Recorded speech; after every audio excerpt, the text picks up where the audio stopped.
Railway मित्र Shyam YouTube channel पर आप सभी लोगों का स्वागत है। आज की इस वीडियो के माध्यम से मैं आप सभी लोगों के लिए रेलवे ग्रुप डी भर्ती परीक्षा 2025 कुल पद 32,438 के लिए पीवाई के प्रश्नों की जो सीरीज चला, उस सीरीज में आज का अपना सेट संख्या हो जाती है 19 और आज का जो पेपर होने वाला वो पेपर 1/9/2022 की थर्ड शिफ्ट का होने वाला। और ये बुक का नाम मैं आपको बता देता हूँ।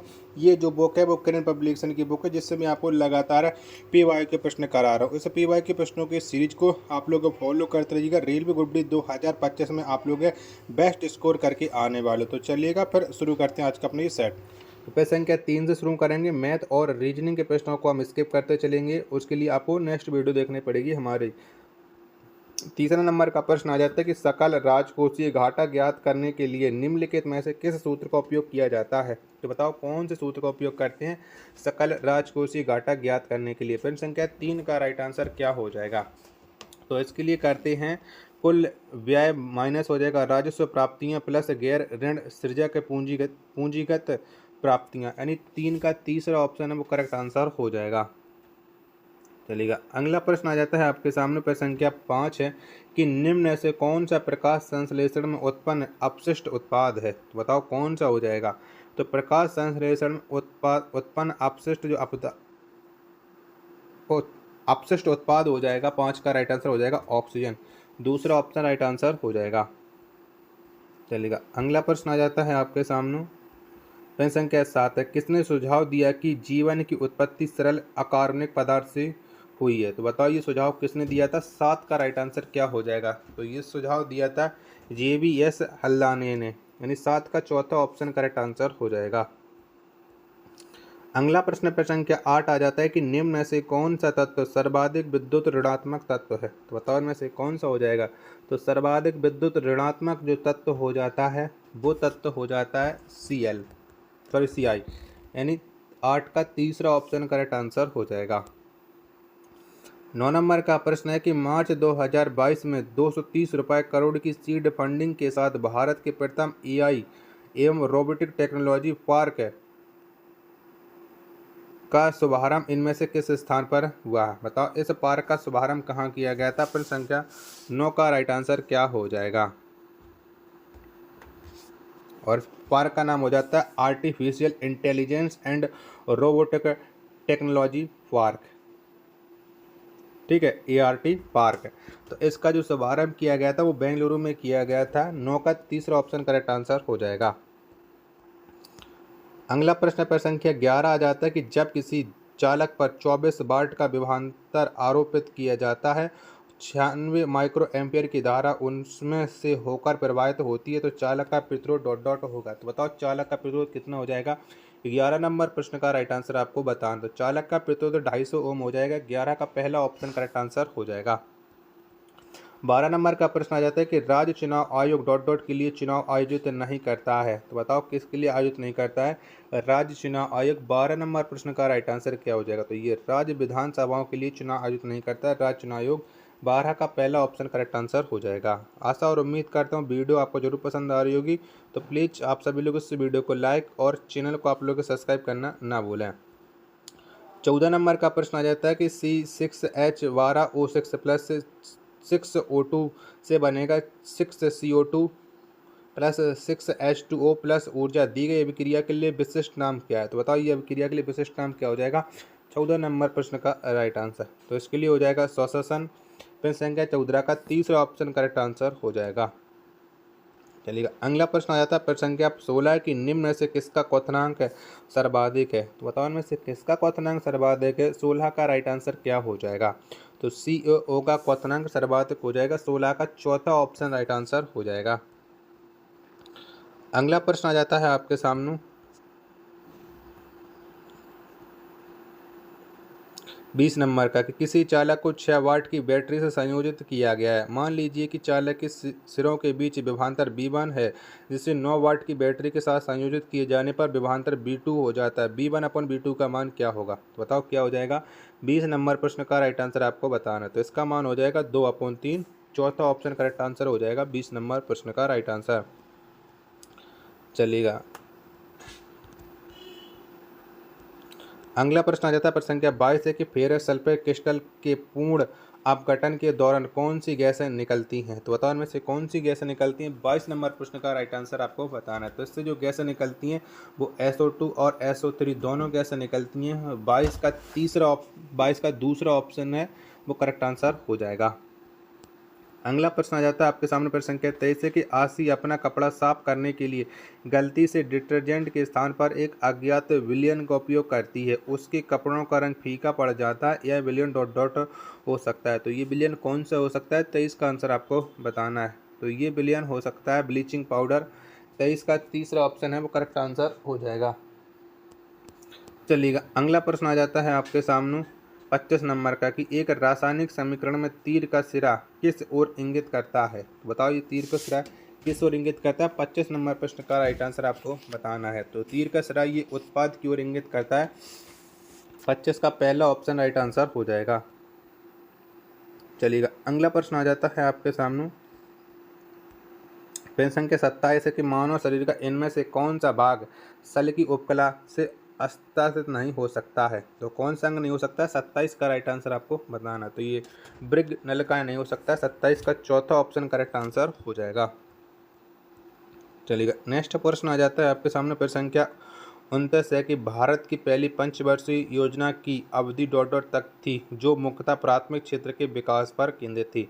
तब पहली पंचवर्षीय योजना की अवधि क्या थी? 29 का आंसर आपको बताना। तो ये 1951 से 1956 तक थी।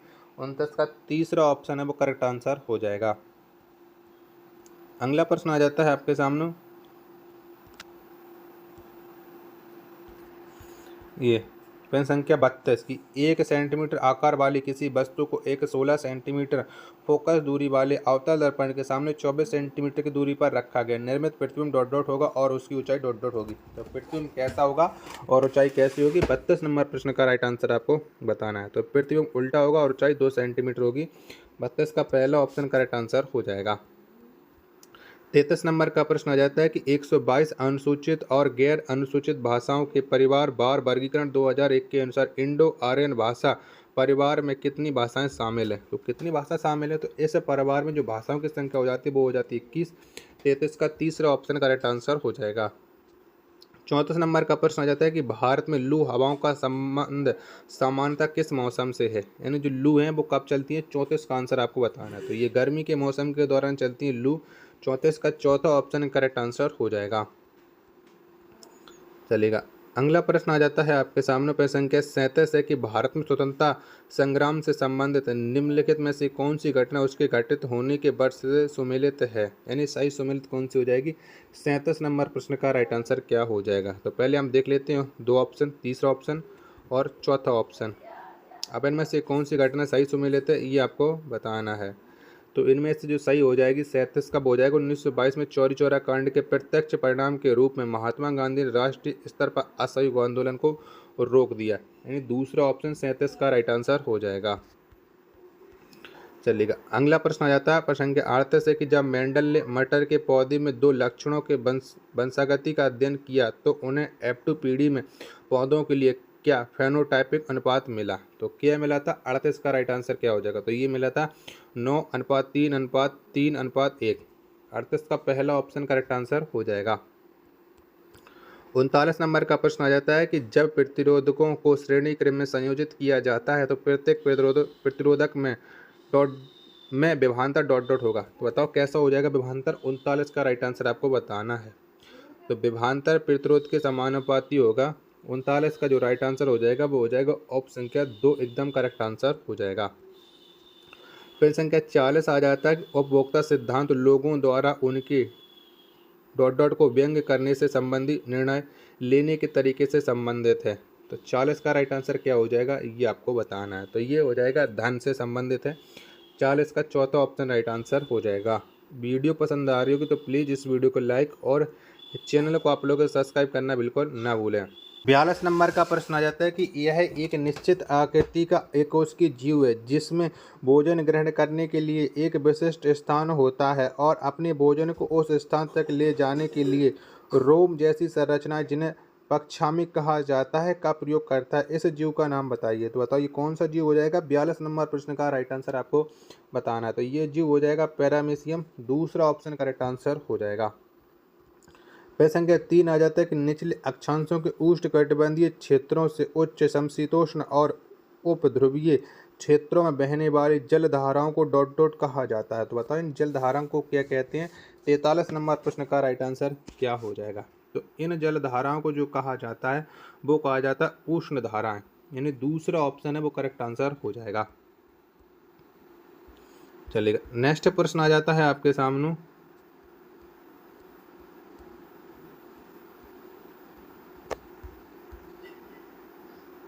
पचास नंबर का कि निम्नलिखित में से किसी प्रकाश के प्रकीर्णन की परिघटना का उपयोग करके नहीं समझा जा सकता है। तो किसे नहीं समझा जा सकता है, 50 का आंसर आपको बताना है। तो तारों का टिमटिमाना, इसे नहीं समझा जा सकता है, तीसरा ऑप्शन करेक्ट आंसर हो जाएगा। अगला प्रश्न आ जाता है आपके सामने प्रश्न संख्या 52 है कि चित्र में प्रदर्शित किए गए अनुसार एक प्रकाशित उपकरण एक्स वस्तु ए बी के लिए प्रतिबिंब सी डी निर्मित करता है। उपकरण एक्स एक डॉट डॉट है। तो उपकरण एक्स क्या है ये आपको बताना है। 52 नंबर प्रश्न का राइट आंसर क्या हो जाएगा। तो यह उपकरण हो जाएगा अवतल दर्पण, तीसरा ऑप्शन राइट आंसर हो जाएगा। चलिए 54 नंबर का प्रश्न आ जाता है कि सुमी बैप्टिस्ट चर्च भारत के किस राज्य में स्थित है। तो बताओ ये कहाँ पर पड़ता है। 54 नंबर प्रश्न का राइट आंसर क्या हो जाएगा। तो ये जो भारत के स्थित है ये भारत के नागालैंड राज्य में स्थित है। 54 का दूसरा ऑप्शन राइट आंसर हो जाएगा। नेक्स्ट प्रश्न संख्या 55 आ जाता है आपके सामने कि इनमें से कौन सा मुद्दा बड़े बांधों से संबंधित समस्या नहीं है। तो कौन सा नहीं हो जाएगा। 55 का पहला ऑप्शन ये रहा, बाकी के 3 ऑप्शन आप लोग और देख लीजिएगा। तो बड़े बांधों संबंधित जो मुद्दा नहीं हो जाता है वो मुद्दा हो जाता है सिंचाई के लिए जल का संग्रहण, तीसरा ऑप्शन 55 का करेक्ट आंसर हो जाएगा। चलिएगा, अगला प्रश्न आ जाता है आपके सामने 60 नंबर का भी तो मैथ का है।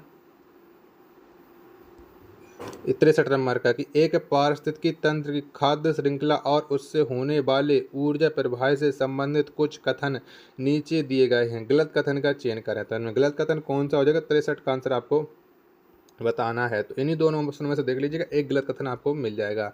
तो ये हो जाएगा आपका गलत कथन, जीव का पोषी स्तर जितना निम्न होता है उसमें उतनी ही कम ऊर्जा होती है, दूसरे ऑप्शन 63 का राइट आंसर हो जाएगा।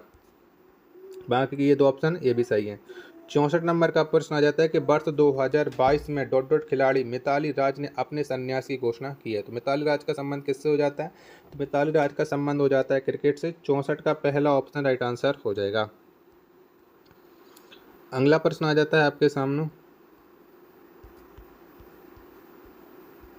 69 नंबर का कि निम्नलिखित में से कौन सी पर्वत श्रृंखला हिमालय पर्वतमाला का भाग नहीं है। तो बताओ इनमें से किसका कौन सी पर्वतमाला का संबंध है वो हिमालय पर्वतमाला से नहीं है। 69 का राइट आंसर। तो काराकोरम पर्वत श्रृंखला का तो है, महादेव पर्वत श्रृंखला का नहीं है, यानी 69 का तीसरा ऑप्शन राइट आंसर हो जाएगा। चलिएगा, 70 नंबर का प्रश्न आ जाता है कि नागरिक उड्डयन मंत्रालय ने वर्ष डॉट डॉट तक भारत को शीर्ष एयर स्पोर्ट्स देशों में से एक बनाने के दृष्टिकोण के साथ राष्ट्रीय वायु खेल नीति 2022 मसौदा जारी किया है। तो ये कब तक के लिए किया गया है। 70 नंबर प्रश्न का राइट आंसर। तो 2030 तक शीर्ष एयर स्पोर्ट्स में, 70 का तीसरा ऑप्शन का राइट आंसर हो जाएगा। 71 नंबर का प्रश्न आ जाता है कि मेंडलीव की आवर्त सारणी ने तत्वों के परमाणु द्रव्यमान और उनके डॉट डॉट के बीच संबंधों का परीक्षण किया था। तो बताओ किसके बीच किया था। 71 का राइट आंसर क्या हो जाएगा। तो ये भौतिक और रासायनिक गुणधर्मों दोनों के लिए किया था। 71 का पहला ऑप्शन करेक्ट आंसर हो जाएगा। चलिए, अगला प्रश्न आ जाता है आपके सामने प्रश्न संख्या 74 कि भारत में संघ की कार्यपालिका का संवैधानिक प्रमुख कौन होता है। तो बताओ कौन होता है। तो संघ की कार्यपालिका का जो संवैधानिक प्रमुख होता है वो होता है राष्ट्रपति। 74 का चौथा ऑप्शन करेक्ट आंसर हो जाएगा। 75 नंबर का प्रश्न आ जाता है कि भारत सरकार की इनमें से किस योजना का लक्ष्य अल्पसंख्यकों समुदायों के छात्रों को सशक्त बनाना था, इन्हें प्रतियोगी परीक्षाओं के लिए तैयार करना है। तो ये कौन सी योजना हो जाएगी। 75 का राइट आंसर। तो इसके लिए हो जाएगा नया सवेरा योजना। 75 का तीसरा ऑप्शन राइट आंसर हो जाएगा। वीडियो पसंद आ रही होगी तो प्लीज़ इस वीडियो को लाइक और चैनल को आप लोग सब्सक्राइब करना बिल्कुल ना भूलें। 76 नंबर का प्रश्न है कि सूर्य से आने वाली किरणें वायुमंडल द्वारा अपरिवर्तित होती हैं। इसके कारण आभासी सूर्यास्त वास्तविक सूर्यास्त से लगभग डॉट डॉट होता है। तो कितने मिनट पहले या बाद में होता है? 76 का राइट आंसर आपको बताना है। तो ये 2 मिनट बाद होता है। पहला ऑप्शन करेक्ट आंसर हो जाएगा प्रश्न संख्या 76 का। चलिएगा, अगला प्रश्न आ जाता है आपके सामने 80 नंबर का कि एटीपी की टर्मिनल लिंक को तोड़ने के लिए पानी का उपयोग करने पर कितनी ऊर्जा उत्सर्जित होती है? तो कितनी होती है? तो ये ऊर्जा जो उत्सर्जित होती है वो 30.5 किलो जूल अपॉन मोल ऊर्जा उत्पन्न होती है। 80 का चौथा ऑप्शन राइट आंसर हो जाएगा। चलिएगा, 81 नंबर का प्रश्न आ जाता है कि नवंबर 2021 में टेक न्यू @75 के उद्घाटन के अवसर पर राज्य विज्ञान और प्रौद्योगिकी के केंद्रीय मंत्री जितेंद्र सिंह ने 2022 के अंत तक अनुसूचित जनजातियों के लिए देश के विभिन्न हिस्सों में 30 STI हब स्थापित करने की घोषणा की है। STI का पूर्ण रूप क्या है? तो 81 का आंसर आपको बताना है कि इसका क्या हो जाएगा। तो इसका फुल फॉर्म हो जाता है साइंस टेक्नोलॉजी इनोवेशन। पहला ऑप्शन करेक्ट आंसर हो जाएगा 81 नंबर प्रश्न का। चलिएगा, अगला प्रश्न आ जाता है आपके सामने 85 नंबर के। भारत में बैसाखी का त्यौहार डॉट डॉट महीने में मनाया जाता है। तो कौन से महीने में भारत में बैसाखी का त्यौहार मनाया जाता है? 85 का आंसर आपको बताना है। तो ये अप्रैल में मनाया जाता है। दूसरा ऑप्शन राइट आंसर हो जाएगा। चलिएगा, अगला प्रश्न आ जाता है आपके सामने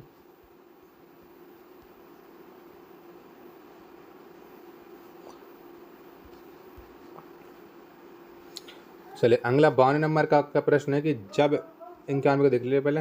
91 है कि 1993 में भारत सरकार ने मानवाधिकारों के उल्लंघन की निगरानी के लिए एक संस्था NHRC की स्थापना की थी। NHRC का पूर्ण रूप क्या है? NHRC का फुल फॉर्म आपको बताना। तो इसका फुल फॉर्म हो जाता है नेशनल ह्यूमन राइट्स कॉन्स्टिट्यूशन। यानी 91 का ये तो गलत हो जाएगा, ये हो जाएगा नेशनल ह्यूमन राइट्स कमीशन। 91 का तीसरा ऑप्शन करेक्ट आंसर हो जाएगा, जिसे हम मानवाधिकार बोलते हैं, जिसका ये 10 दिसंबर को मनाया जाता है मानवाधिकार दिवस। 92 नंबर प्रश्न है कि जब चुंबकीय क्षेत्र उत्तर की ओर कार्य कर रहा हो और धारा चालक के माध्यम से पूर्व से पश्चिम की ओर प्रभावित हो तो चालक डॉट डॉट दिशा में आगे बढ़ेगा। तो चालक कौन सी दिशा में आगे बढ़ेगा? तो ये नीचे की ओर बढ़ेगा। 92 का दूसरा ऑप्शन राइट आंसर हो जाएगा। 93 नंबर का प्रश्न है कि support for marginalised individual force livelihood and enterprise योजना का संक्षिप्त रूप स्माइल है, जिसका शुभारंभ फरवरी 2022 में केंद्रीय सामाजिक न्याय और अधिकारिता मंत्री डॉट डॉट के द्वारा दिल्ली में किया गया। तो ये किसके द्वारा किया गया? 93 का राइट आंसर आपको बताना है। तो इसका राइट आंसर हो जाएगा वीरेंद्र कुमार के द्वारा दिल्ली में किया गया था। चौथा ऑप्शन राइट आंसर हो जाएगा। 94 नंबर का प्रश्न है कि डॉट डॉट हाइड्रोकार्बनों के एल्काइन समूह का पहला सदस्य तो कौन है? तो हाइड्रोजन कार्बनों के एल्काइन समूह का जो पहला सदस्य हो जाता है वो हो जाता है एथाइन। 94 का दूसरा ऑप्शन राइट आंसर हो जाएगा। चलिएगा, अगला प्रश्न आ जाता है आपके सामने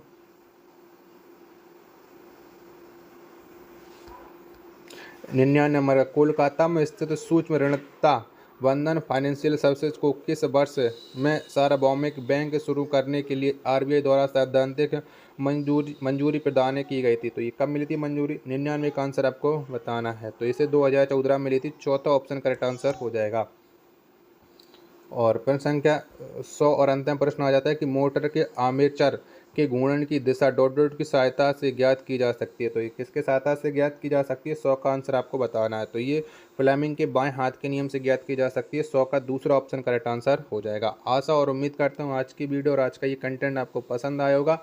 तो प्लीज़ आप इस वीडियो को लाइक और चैनल को सब्सक्राइब करना बिल्कुल ना भूलें। मिलते को नेक्स्ट वीडियो के साथ, तब तक के लिए धन्यवाद। जय हिंद, वंदे मातरम।